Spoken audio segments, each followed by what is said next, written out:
What do you do when your lips are mechanically singing a worship song about a faith that can move mountains? Everyone around you is lifting their hands in absolute certainty, but deep in your chest, your mind is screaming a terrifying question. What if none of this is actually real? Welcome. Pull up a chair, dim the lights, and shed that heavy armor you've been wearing all day. If you are listening to this in the quiet hours of the night, when the noise of the world has finally ceased and the rawest, most honest whispers of your soul refuse to be ignored, know that you are safe here. There is no pulpit in this space. There are no pews filled with watchful eyes, no theological performance reviews, and absolutely no pressure for you to pretend that everything is okay. I know how exhausted you are. It is a peculiar kind of fatigue, isn't it? It is not the physical tiredness of a long day's labor, nor is it the ordinary anxiety of paying bills. It is the deep, suffocating erosion of your inner world that happens when you are forced to perform a certainty you do not possess, while the unanswered questions inside you grow louder by the second. Think about a typical Sunday morning. The sun streams beautifully through stained glass, the worship band strikes a triumphant chord, and all around you, hundreds of hands lift into the air with absolute conviction. They smile, they weep in apparent serenity, they declare promises of a faith that can move mountains. But you stand there, your lips moving mechanically to the lyrics, feeling like an absolute ghost in a room full of living people. Your heart feels like a block of ice floating in an ocean of noise. You look down at the open Bible in your hands, at the verses you used to quote without a second thought, and suddenly a cold, sharp question slices through your mind, asking what if none of this is actually real? Instantly, a wave of panic hits your chest. You feel dirty. You feel like an imposter, a hidden traitor in the sanctuary of God. So you smile wider, you sing louder, and you try to choke down that terrifying doubt with the loud performative certainty of everyone else around you. How many times have you had to lie to yourself in the presence of the Almighty, simply because you were too terrified of what it would mean if you admitted your faith feels fragile? As a psychologist looking at the history of human belief, I see this exact phenomenon repeating across centuries. What you are experiencing is not a sudden demonic attack or a failure of character. It is a severe form of cognitive dissonance.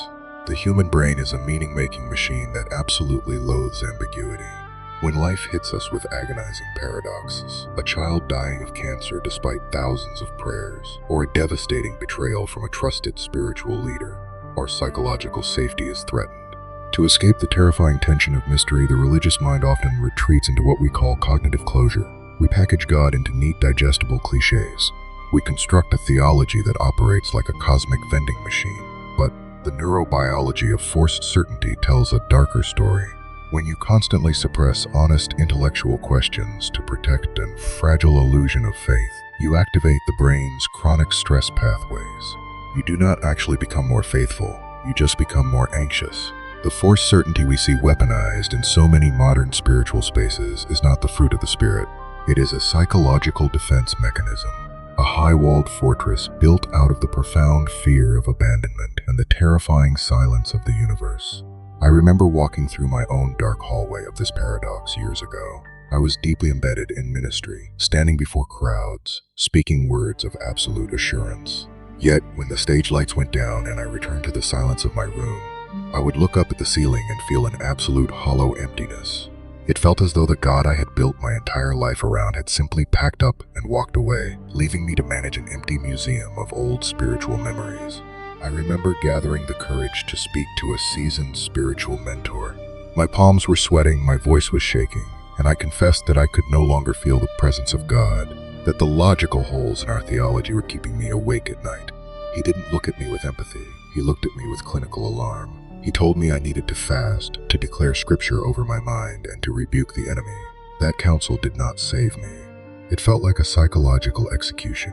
It told me that my honest pain was a sin, and that if I wanted to remain loved and accepted in the house of faith, I had to become an expert at wearing a mask. If the family of God is meant to be a sanctuary for the broken, why does bringing an honest question to the table feel like walking onto a spiritual minefield? Let us look back as historians, stripping away the polished varnish of modern stained glass to see the raw reality of the early church.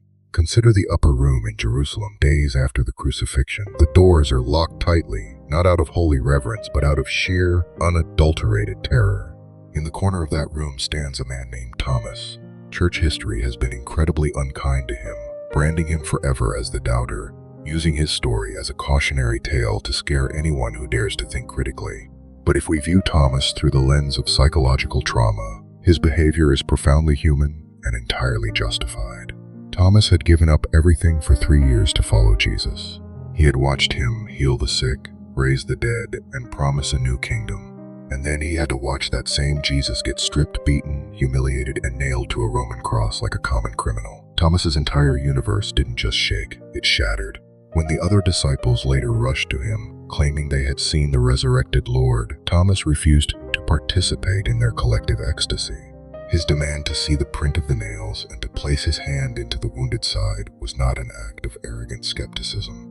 It was the desperate, self-protective cry of a traumatized soul who could not bear the agony of being heartbroken a second time. He refused to accept a cheap, second-hand joy just to fit in with the crowd. Truly trying to honor God with your forced agreement? Or are you just terrified of the sheer loneliness that comes with standing outside the circle of common religious consensus? There is an eternal, unyielding truth buried beneath the surface of this struggle, one that completely upends the prosperity-driven, victory-obsessed theology of our age. God has never, in the entire history of sacred text, demanded a counterfeit certainty from his children. Look at the ancient book of Job. Job lost everything in a single catastrophic afternoon. His children, his health, his livelihood. He did not recite positive affirmations. He ripped his robes, sat in the ashes, and hurled raw, unfiltered accusations at the heavens, demanding to know why an innocent man was being crushed. His well-meaning, deeply religious friends arrived, representing the peak of orthodox theological certainty. They told Job to repent, to be quiet, and to stop questioning the Almighty. But when the dust settled and God finally spoke out of the whirlwind, who did he vindicate? He looked past the neat defensive theology of the friends and chose to commend Job, because Job had spoken of him what was right and honest.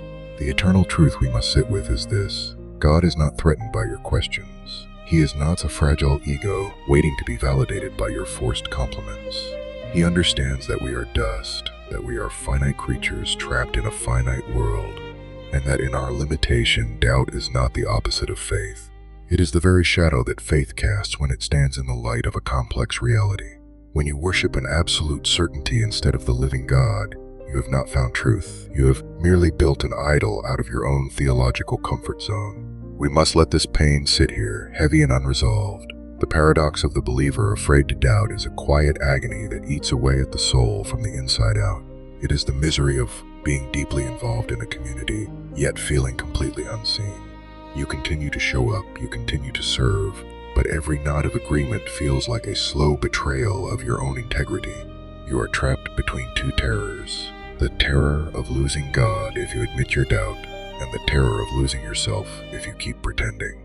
Thomas spent 8 long days in that agonizing liminal space. 8 days of silence, 8 days of listening to everyone else celebrate while he sat in the dark with his questions.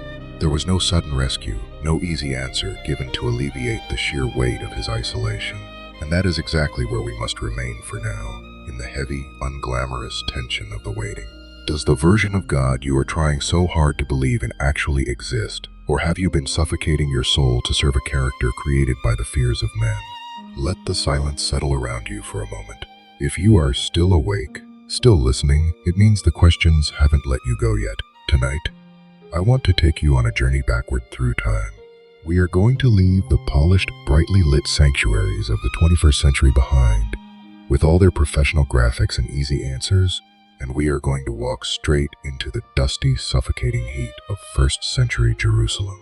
We need to look at the ancient parchment, at the very ink scraped onto papyrus by hands that were trembling with the exact same fear that is tightening your chest right now.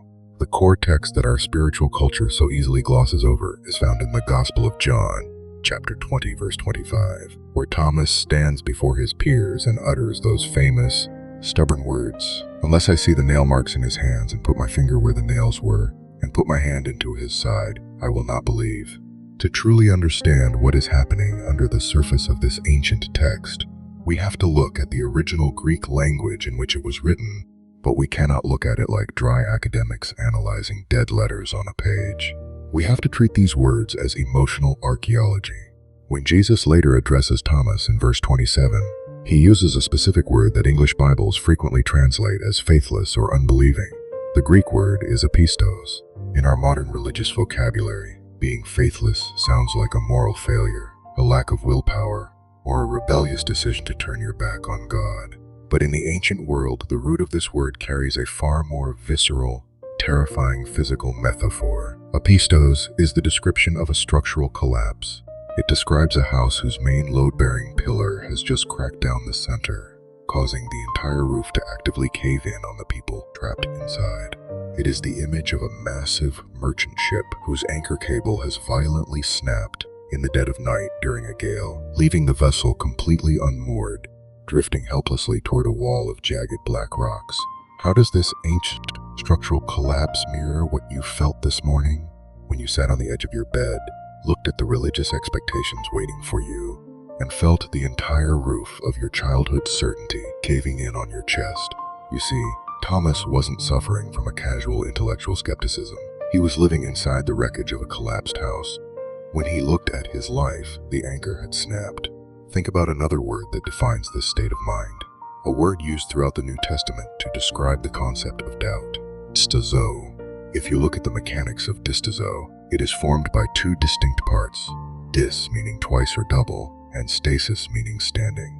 The literal, physical metaphor embedded in the word is the agony of standing at a terrifying fork in the road, where the path splits into two opposite directions, and you are completely paralyzed because choosing either route feels like stepping off a cliff into an absolute abyss. It is the sensation of a body being tied to two separate horses, each pulling in the opposite direction, threatening to tear the flesh apart.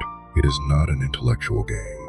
It is the physical torment of bifurcation, the inability to find a single square inch of solid ground to place your feet.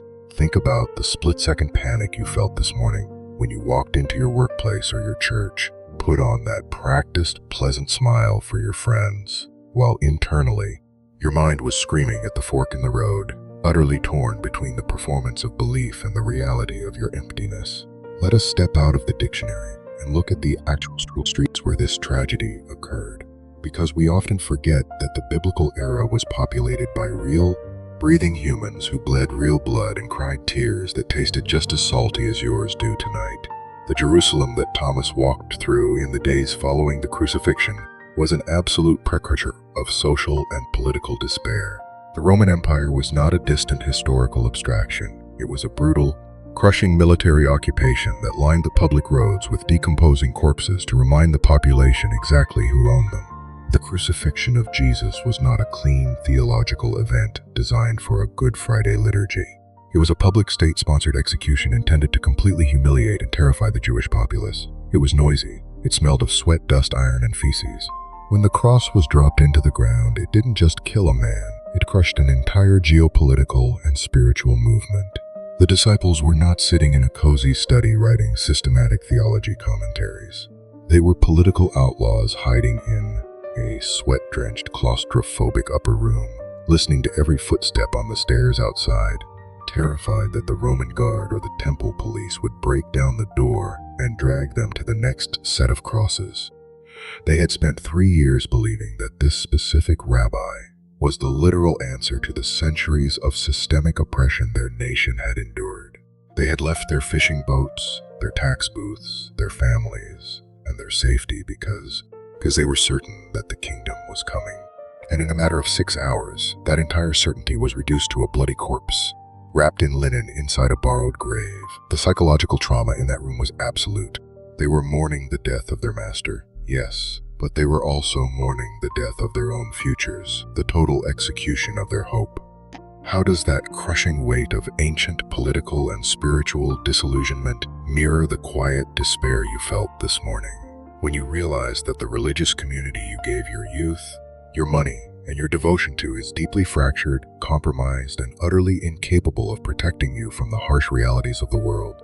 When the other disciples began to claim that the tomb was empty and that they had seen the Lord, Thomas's reaction must be understood within this environment of absolute grief. He looks at his lifelong friends, and instead of comfort, He feels a profound sense of isolation. The Greek text reveals something fascinating about the way Thomas demands proof. When he says, "Unless I see the nail marks," the word he uses for mark is typos. In its original context, a typos is the direct result of a violent blow. It is the physical indentation left by a hammer striking metal, or a stamp forcing its image into hot wax. Thomas was not asking for an abstract philosophical argument for the resurrection. He was demanding to see the documentation of the trauma. He was saying, if this Jesus is truly alive, he cannot be a shining, untouchable phantom who has forgotten what happened on Friday. He must carry the permanent physical indentations of the violence. He must be a God who still bears the marks of the hammer. If you look closely at Thomas's language, he uses the word balo when he says he wants to put his finger into the marks and thrust his hand into the pierced side. The word balo is not a gentle, polite gesture. It is a forceful, almost aggressive action. It is the same word used when someone throws a stone or casts a net into the sea. Thomas was psychologically desperate. He was saying, I need to violently force my reality into his wounds, because my own wounds are so deep that only a scarred God can possibly reach me. He refused to be comforted by a cheap, superficial story that bypassed the reality of the grave. He wanted the raw, unvarnished truth, or he wanted nothing at all. He was willing to sit in the dark, labeled as a skeptic by the very people he loved, rather than participate in a collective hallucination of happiness. We cannot rush past this darkness. The history of the church has tried so hard to clean up this moment, to turn Thomas into a brief plot point before the grand finale of the resurrection. But we must remember that for 8 full days, the text tells us nothing changed. For 8 days, Thomas had to sit in that upper room, eating bread with men who claimed to have experienced a miracle he was completely locked out of. He had to endure their prayers, their testimonies, their well-meaning encouragement, while his own mind remained a chaotic battlefield of distazo, torn apart by the two horses of memory and reality. There was no immediate voice from heaven to validate his pain. There was no supernatural warmth to melt the ice in his chest. There was only the sound of the locked door, the heavy breathing of frightened men, and the lingering smell of the Roman crosses just outside the city walls. How does that week of agonizing, silent waiting between Thomas's question and his answer mirror the long, dry months you have spent praying into a void, watching everyone else around you get their breakthroughs and their testimonies while you are left to sit alone in the wreckage of your unanswered questions? We must leave the story right here in the heavy, suffocating atmosphere of that first century room. We cannot allow ourselves to jump ahead to the easy comfort of the next chapter.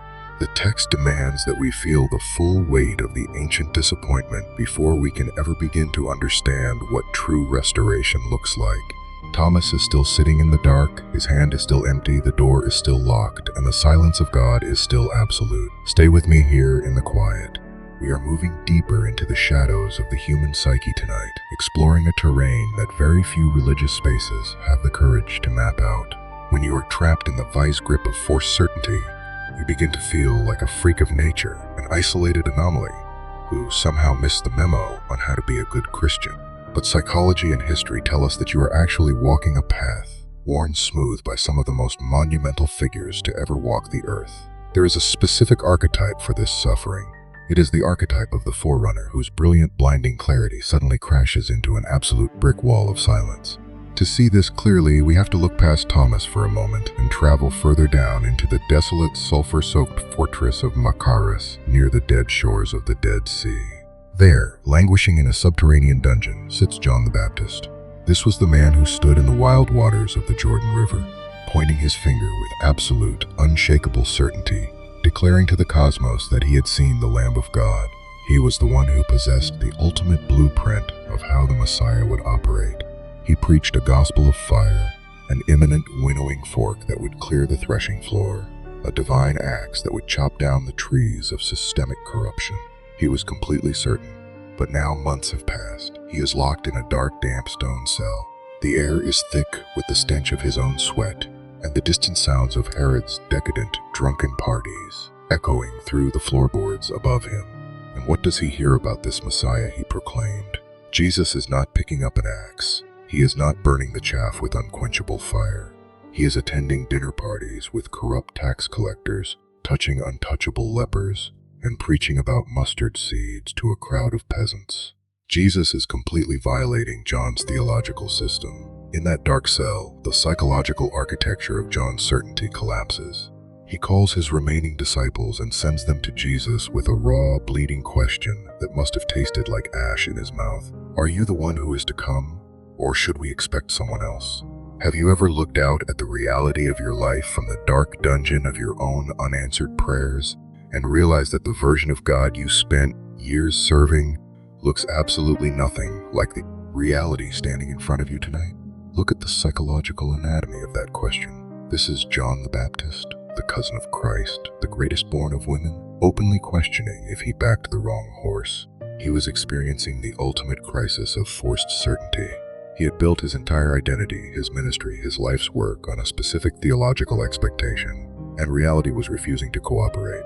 When we look at this as an objective psychological fact, we see that the mind under extreme isolation and unmet expectations will always experience a severe fracturing of its core narratives. John didn't lose his mind, he lost his framework. Lewis once wrote that a man cannot see anything else if his eyes are entirely filled with himself. And sometimes, our eyes are so filled with our expectations of God that we become completely blind to who God actually is. John was trapped in the terrifying space between the God of his theology and the God of reality. It is a space where the air is too thin to breathe, where every old sermon you ever heard feels like a cruel mockery of your current isolation. I remember sitting in a hospital waiting room at 2 o'clock in the morning, watching the cold, green light of the heart monitor flicker against the wall, repeating the same verse over and over again like a desperate magical incantation. I was trying to force my brain to achieve a state of absolute, doubt-free certainty because I believed with every fiber of my being that if my faith wavered for even a microsecond, God would withhold the miracle. I was trying to manufacture a psychological state that did not exist. When the doctor finally walked out, shook his head, and gave me the news that changed my life forever, the incantation snapped. The verses fell out of my mouth and shattered on the linoleum floor. I didn't feel angry at first, I just felt an absolute cosmic emptiness. I felt exactly like John in that dungeon, realizing that the system I had used to manipulate the universe into giving me safety had completely failed. How many of your prayers are actually just desperate attempts to force God into behaving according to the rules of a theological contract that he never actually signed with you? Let us bring this archetype forward into our world, into the bright, ruthless landscape of the 21st century, because the crisis of forced certainty takes on distinct, pathological forms in modern humans. Consider the first modern case study, an archetype we see multiplying across our culture, the successful but entirely empty believer. Let's call him Marcus. Marcus is a highly influential spiritual leader, a man whose social media platforms are a flawless exhibition of absolute theological precision and victorious Christian living. He writes the books on how to have an unshakable faith. He speaks with a booming, authoritative voice that makes thousands of weary souls feel small. But if you look into Marcus's eyes when the cameras turn off, you see a man who is profoundly haunted. Behind closed doors, Marcus hasn't felt the presence of God in 7 years. He has secret questions about the text that he dares not research. He looks at the division, the greed, and the hypocrisy within his own empire and feels a sickening sense of vertigo. But Marcus cannot afford to doubt. His salary, his reputation, his social circle, his very identity are entirely dependent on his public exhibition of absolute certainty. So he doubles down.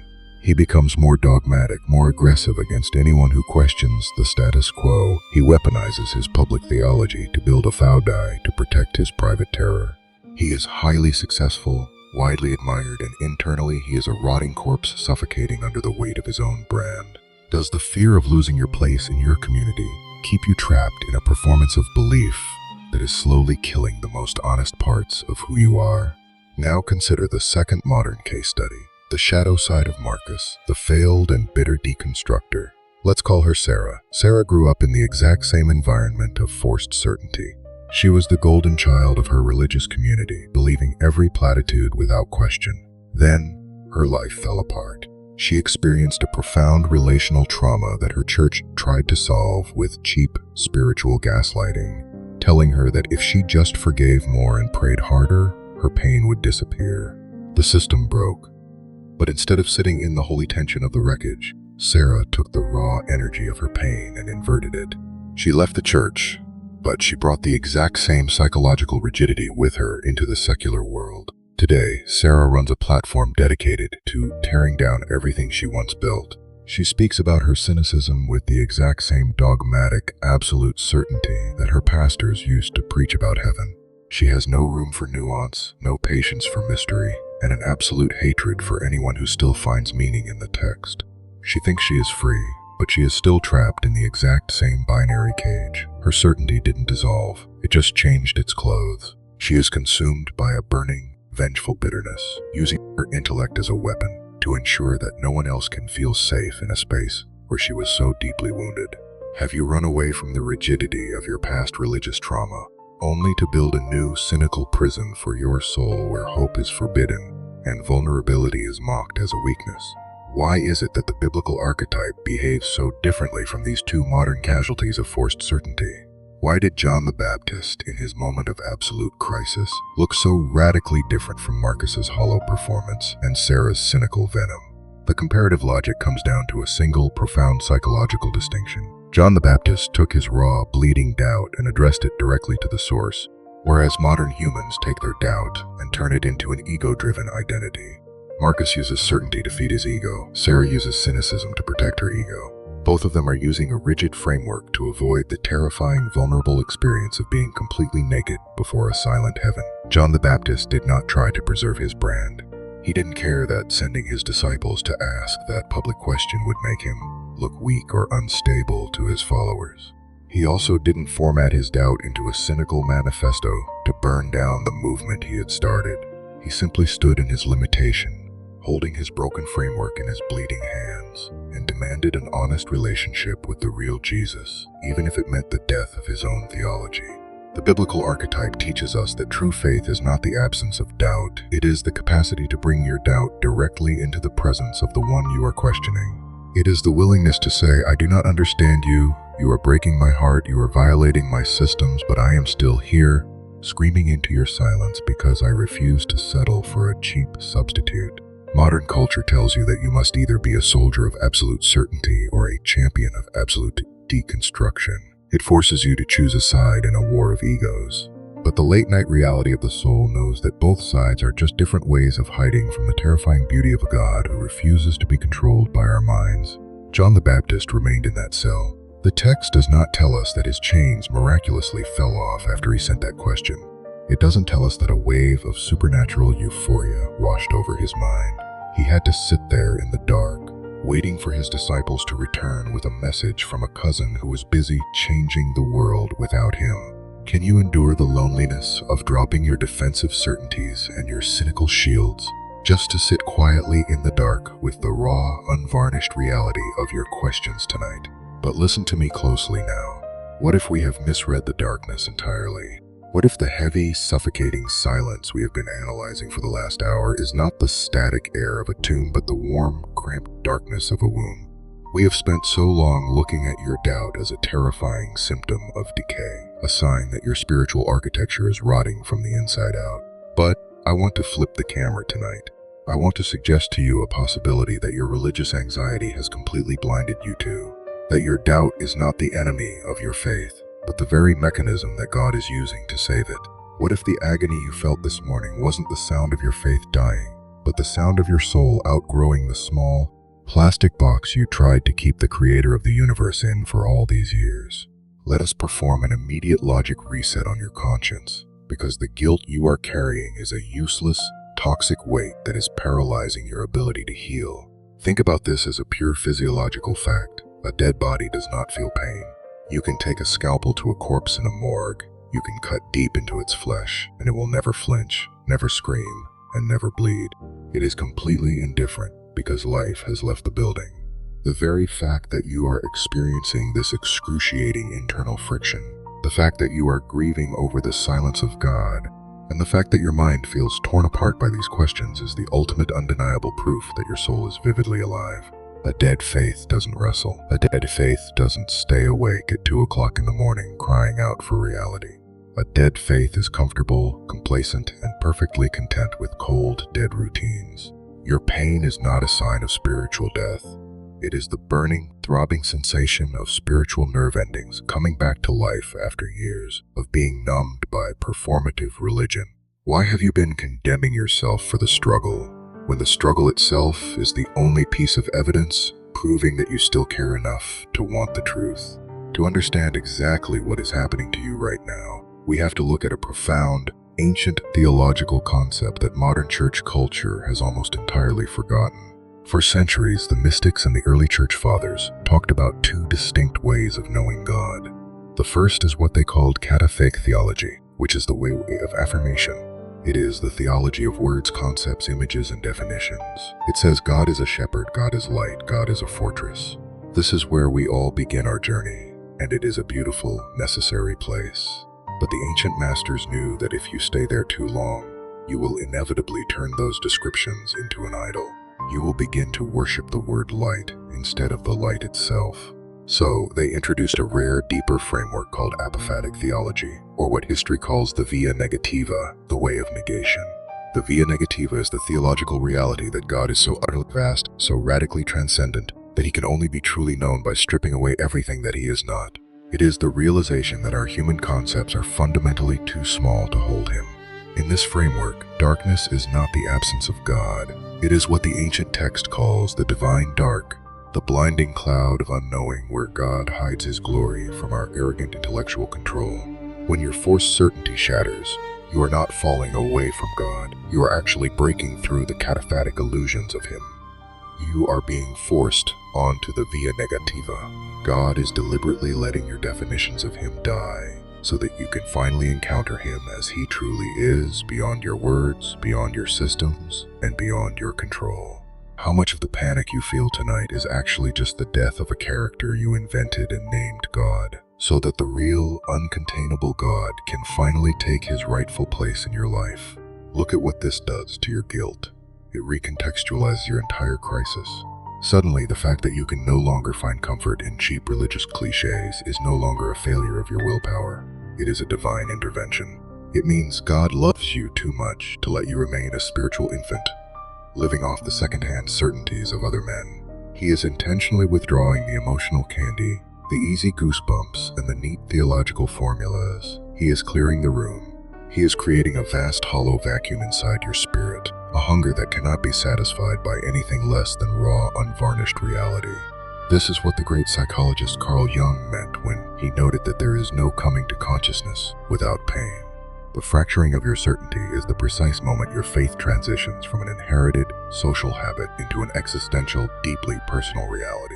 Thomas had to endure 8 days of absolute silence because his old framework had to completely bleed out before he could receive the new life. John the Baptist had to face the executioner's blade in that dungeon with his question still hanging in the air, because his concept of a political king had to die so that the true suffering servant could be revealed to history. The turning point happens the moment you stop fighting the darkness and realize that the darkness itself is a holy sanctuary. It is a place where you are finally allowed to be small, finally allowed to not know, and finally allowed to drop the exhausting performance of being the perfect, unshakable believer. You do not have to fix your doubt tonight. You do not have to solve the paradox before the sun comes up. You just have to sit in the quiet room of your limitation and accept the fact that a God who can be fully understood by your finite brain is a God who is fundamentally not worth worshiping. Can you feel the microscopic shift happening in your chest right now? The tiny, quiet space opening up where the weight of having to have all the answers is finally beginning to lift. We are stepping across the invisible line tonight, moving away from the cold panic of the paradox and toward a deeper, far more ancient kind of rest. You are not losing your faith. You are losing your religion, and that might just be the most holy, redemptive thing that has ever happened to you. The room is still dark, your questions are still real, but the terror is beginning to dissolve, leaving behind only the clean, honest space of a soul that is ready to listen without a mask. We have arrived at the final watch of the night, that stillness just before the dawn, where the darkness is at its deepest, but the air begins to shift. We have sat together in the wreckage of collapsed certainties. We have unmasked the quiet panic that tracks you into the sanctuary. And we have allowed the heavy, unglamorous tension of your unanswered questions to simply exist without trying to fix it. Now it is time for what the ancient texts call metanoia. In our modern religious vocabulary, we have cheapened that word, translating it as a frantic, guilt-driven repentance, a cosmic apology uttered by a terrified servant. But in its truest psychological essence, metanoia means something far more beautiful and revolutionary. It is a fundamental rearrangement of the mind. It is a radical shift in your paradigm of perception. It is the moment you stop trying to think your way into a safe relationship with God and instead allow your broken thinking to dissolve into a completely new way of being. Let us return one last time to that locked room in Jerusalem, 8 days after the world fell apart. The text in the Gospel of John tells us that the disciples were inside again, and this time Thomas was with them. The doors were still locked out of fear. Nothing in their external environment had changed. The Roman guards were still patrolling the streets, the religious establishment was still hostile, and the psychological trauma of the crucifixion was still a fresh, throbbing wound in that room. Then, without warning, Jesus walks straight through the walls of their isolation and stands in their midst. He does not knock. He does not demand that they unlock the door first. He does not wait for Thomas to fix his attitude or recite a creed of absolute certainty. His very first words are not a lecture or a rebuke. He simply breathes into their chaos and says, "Shalom Aleichem, peace be with you." Look at the exquisite, tender psychology of what happens next. Jesus does not address the 10 disciples who believed. He does not congratulate them on their superior faith. He turns his entire undivided attention directly toward the one man who had spent the last week drowning in the isolation of his doubts. He walks straight up to Thomas, looks into his weary, bloodshot eyes, and says, "Put your finger here, see my hands, reach out your hand and put it into my side. Stop doubting and believe." I want you to look closely at what Jesus is offering as the ultimate cure for an anxious, questioning mind. He does not offer a brilliant, unanswerable philosophical argument. He does not hand Thomas a scroll of systematic theology. He offers his wounds. He offers his scars. Think about the profound, world-shattering theological implication of this moment. The resurrection body of Jesus Christ is a glorified body. It is a body that can defy gravity, a body that can pass through solid wood and stone, a body that belongs to the eternal, untainted reality of heaven.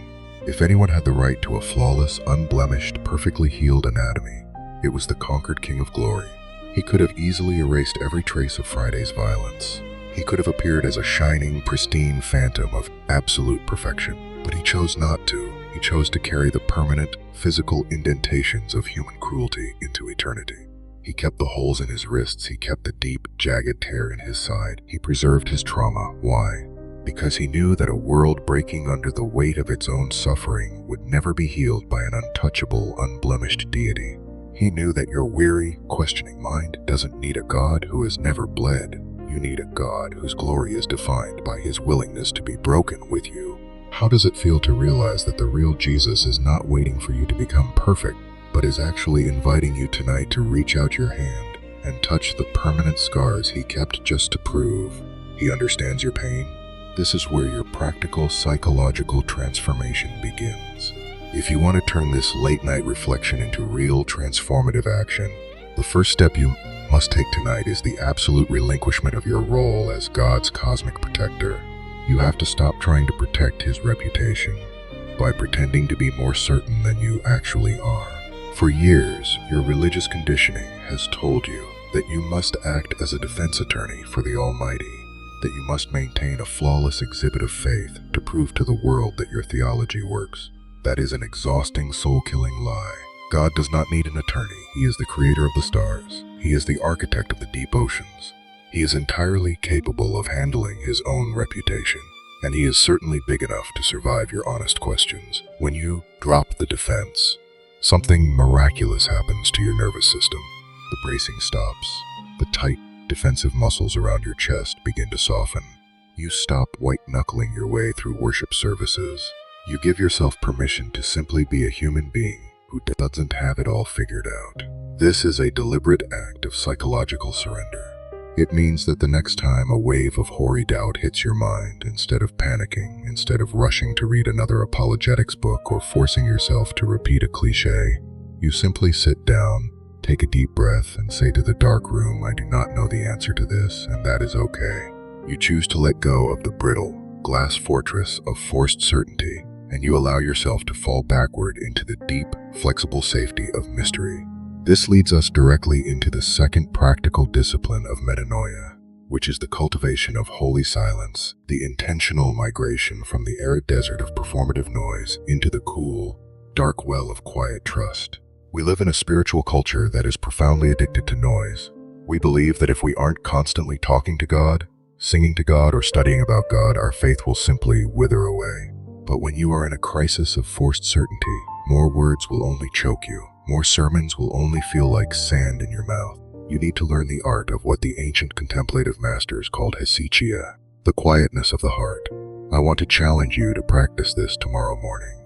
Find 10 minutes where you turn off your phone, close your books, and silence every voice in your head.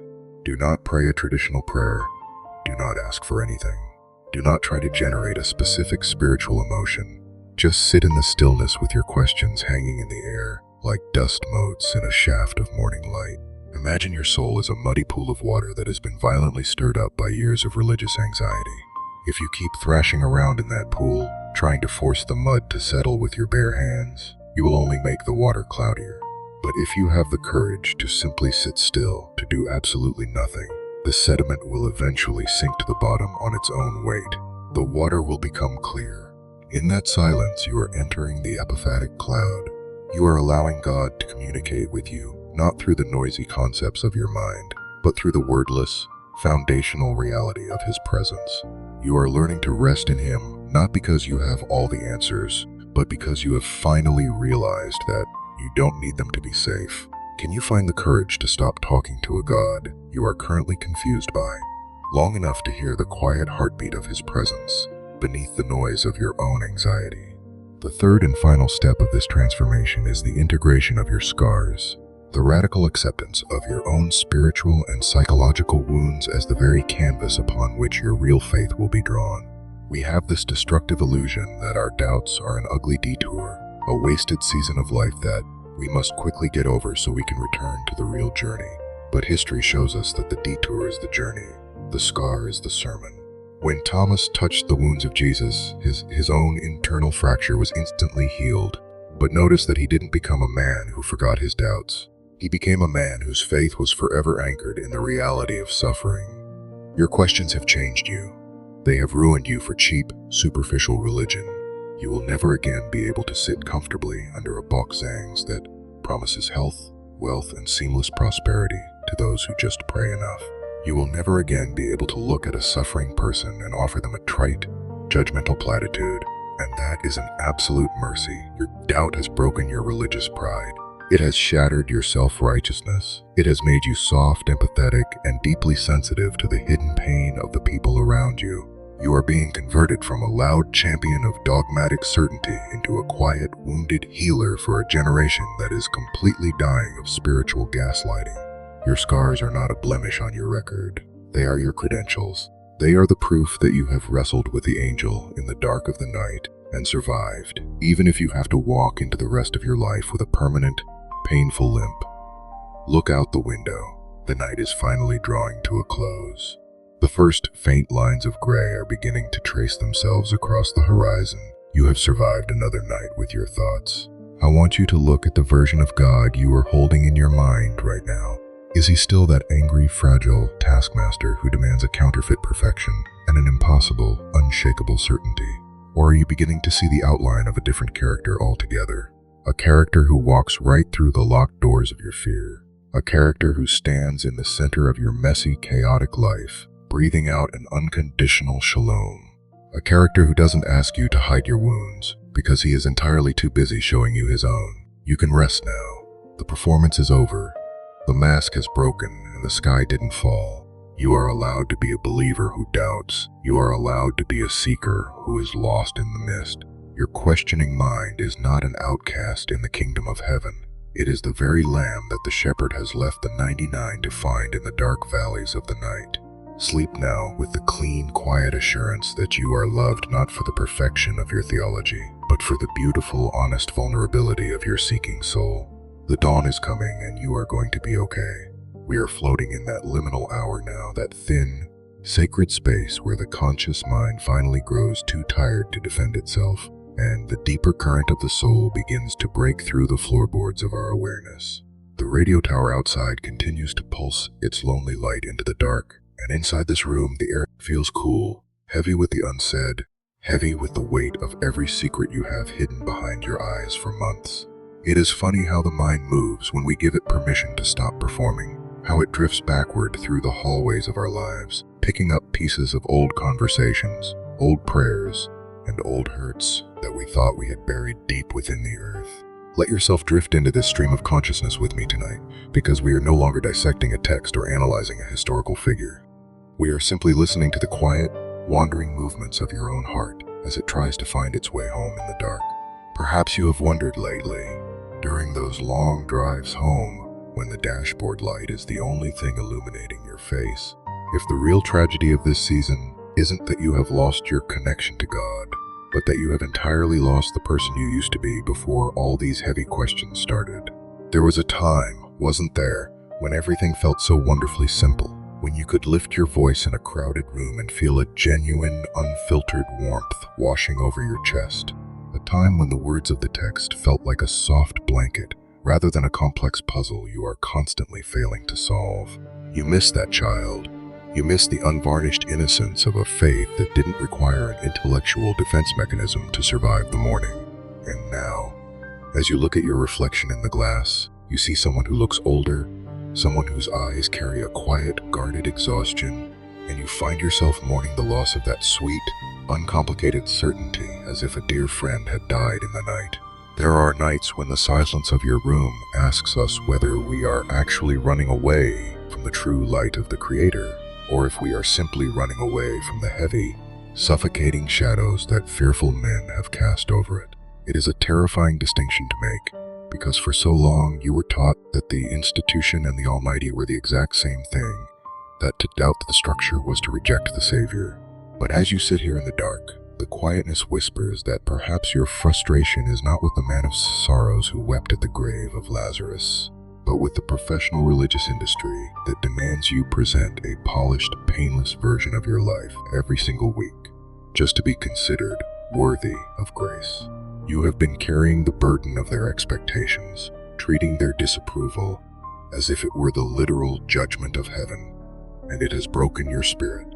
Have you ever sat by the window as the rain washes the dust from the glass, wondering if your deep, unyielding doubt is actually a form of holy, wordless grieving for a relationship that was broken by religious expectations rather than a lack of love? It makes me think about how we handle heartbreak in the physical world, how the people who scream and rage and ask 1,000 desperate questions are always the ones who cared the most, while the ones who walk away in silent indifference are the ones whose hearts had already gone cold. Your questions are not an act of vandalism. They are the desperate, flailing arms of a drowning person who refuses to accept a plastic life preserver when they know the real thing must exist somewhere beneath the waves. You are screaming into the void because you cannot bear the thought of a universe where the God of love is just an illusion we invented to keep ourselves from crying in the dark. I wonder if you have ever secretly feared that if you finally stop pretending, if you drop the mask completely and admit that you are utterly lost in the mist, the silence of heaven will confirm your absolute worst suspicion that you are entirely alone, that there is no one on the other end of the line, and that the universe is just a vast, cold machine indifferent to your tears. That is the quiet panic that keeps you singing the songs you no longer believe. It is the fear of the void. You are white-knuckling your way through the rituals because the alternative feels like stepping off a cliff into an absolute, infinite nothingness. But listen to the rhythm of the night rain outside. It doesn't rush, it doesn't panic, it simply falls because it is safe to fall. Perhaps the stillness of this hour is trying to offer you a different perspective altogether, asking whether the God who counted the stars and laid the foundations of the earth is somehow more present in your honest, weeping confusion than he ever was in your loudest, most performative declarations of victory. We have built a spiritual culture that only recognizes God in the fire and the earthquake, a culture that demands a constant exhibition of miracles and breakthroughs to prove that he is alive. But the ancient whisperers knew that the truest manifestation of the divine is often found in the sheer silence, in the empty spaces where our human capacity completely runs out. When you are empty, when you have nothing left to offer but a handful of broken definitions, and a heart that feels like an open wound, You have finally achieved the exact state of poverty that the gospel calls blessed. As these questions wander through your mind, something beautiful and unbidden begins to happen in the silence of your spirit. A realization that is not coming from a lecture or a book, but rising organically from the deepest, most indestructible part of who you are. You begin to realize that you do not have to find your way back to the room where you lost him, because he has been sitting on the floor next to you in this dark hallway the entire time. The prophetic truth of your life is breaking through the fog tonight, a gentle, unyielding voice that whispers that you are not an exile, you are not a prodigal who has wandered too far to be found, and you are absolutely not a disappointment to the one who fashioned your complex, analytical mind in the secret places of the earth. He knew before you were ever born that you would reach this intersection. He knew your mind would crack under the pressure of forced certainty, and he chose you precisely because he knew you would refuse to settle for a cheap lie. You are beginning to see with a clarity that doesn't need words that your identity in Christ is not a contract that can be voided by your intellectual panic. You are a hidden treasure, a beautifully complex soul whose capacity for deep questioning is the exact same capacity that will allow you to experience a deep, unbreakable intimacy with reality once the dust settles. Your brokenness is not a failure of your architecture. It is the precise location where the resurrection light is breaking through the cracks of your religious ego. The real Jesus is standing in the room right now, breathing his shalom over your racing thoughts, not waiting for your doubts to clear before he hugs you, but wrapping his scarred arms around your shaking shoulders while you are still trapped in the middle of your distazo. He is not looking at your questions with alarm. He is looking at them with the pride of a father whose child is finally learning to think for themselves. Have you ever considered that the crushing exhaustion you feel tonight is not the actual weight of your doubts, but the staggering, impossible cost of maintaining a brilliant, holy lie for a world that simply cannot handle the raw beauty of your truth? You can lay that cost down now. You do not owe anyone a performance of certainty. You do not have to save the church, you do not have to protect God, and you certainly do not have to fix your soul before the sun rises. You are a child of the covenant, held by a love that is fundamentally wider than your theology, deeper than your trauma, and entirely comfortable with the chaotic, unvarnished reality of your human limitation. Let your mind rest in this realization. Let the breathing of the ambient music untie that last stubborn knot of anxiety behind your eyes. You are safe, you are seen. You are loved in the absolute fullness of your questioning mind. The silence of heaven is no longer a weapon used to reject you. It is a warm, protective blanket wrapping you in the mystery of a grace that doesn't need to explain itself to be real. Breathe easy now, the dawn is gently coming to reclaim the sky, and you are already home. The coffee in my mug has grown completely cold now, and out here through the studio window, the stark lines of the city are beginning to soften into the pale indigo of the early morning. We have traveled a long way together through the dark tonight, you and I. We have walked through the ruins of forced certainty, stood in the shadow of Thomas in that locked room, and listened to the heavy, echoing silence of John's dungeon. If you are still awake, still holding your breath, I want you to take a long, deep exhale right now. Let your shoulders drop. Release that tight grip you've been keeping on your own chest. You made it through the night. The worst of the panic is behind you, and the sky is not falling. Before I sign off and leave you to the morning, I want to leave you with one tiny, fragile verse from the ancient script, a single line of text that acts as a quiet sanctuary for minds that think too much. It is found in the Gospel of Mark, chapter 9, verse 24, where a desperate, heartbroken father stands before Jesus with his dying child, completely torn between hope and despair, and cries out, "I do believe. Help me overcome my unbelief." Look at the exquisite beauty of that short takeaway. It is a sentence that shouldn't make sense according to the rules of formal logic. It is a complete paradox. It is the simultaneous existence of yes and no, of light and shadow, of faith and doubt occupying the exact same breath of a single human being. And what did Jesus do when he heard that fragmented, contradictory prayer? He didn't demand that the man go home and fix his theology. He didn't wait for him to achieve absolute certainty. He accepted the prayer exactly as it was, raw, messy, and broken. He met him in the middle of his unbelief. If you can find it in yourself tonight, or even if you have no strength left at all, I invite you to join me in turning that ancient paradox into our own quiet conversation with the creator of our souls. Let's talk to him together in the dark, without any religious pretense, as the morning light begins to break. Jesus, or whoever you are tonight in the middle of this thick fog, we are here. We have finally stopped running. We have stopped singing the songs we don't mean. And we have dropped the heavy, exhausting armor of our forced certainty right here on the floor. Look at us. We are completely naked before you, stripped of our neat theological definitions, our polished church reputations, and our desperate need to have all the answers. For a long time, we have been so profoundly terrified that if we admitted our hoary doubts, you would turn your back on us, that you would exile us from your family, and that you would leave us to drown in the silence of the universe. But tonight, in this quiet room, we are beginning to see the outline of your real face. We thank you that you are not a fragile king who needs our counterfeit compliments to feel secure. Thank you for keeping the permanent jagged scars on your resurrected body, just so that when our own faith is broken and bleeding, we can reach out our hands and find a Savior who matches our reality. We confess that we are completely lost in the mist right now. We don't know why the tragedy happened. We don't know why you chose to be silent when we screamed for a miracle, and we don't know how to repair the broken pieces of our old religious world.